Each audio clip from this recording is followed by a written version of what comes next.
This Thanksgiving, traveling to celebrate with friends, family is serving up the usual busy days, crowded roads, packed planes, long lines.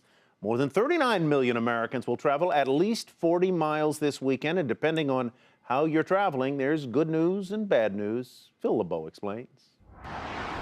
There's good news and bad news for those traveling this Thanksgiving weekend. Let's start with the good news. Gas prices hovering close to $3.20 a gallon means 39 million people taking to the roads will be paying less to fill up for the big trip. It'll help. People will travel more than when it was close to $4. I think more people will travel, I think for sure, but is it really cheaper? No, it's not that cheap.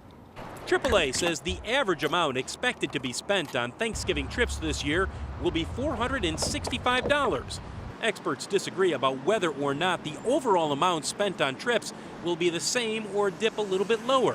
For its part, the U.S. Travel Association expects the amount spent on Thanksgiving travel to be up 1% to 2%. But when it comes to travel, people are going to travel to see their families, to be with friends, and that's going to mean a lot of congestion at our airports.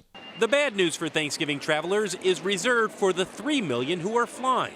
Travelocity says the average round-trip domestic airfare is $415, up almost 7%, mainly because planes will be packed and airlines have few, if any, seats they need to discount.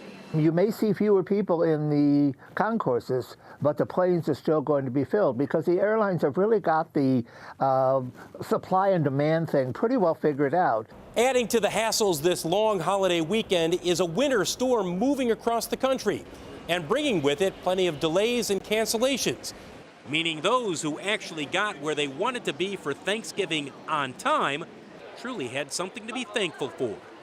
Phil LeBeau, Nightly Business Report, Chicago.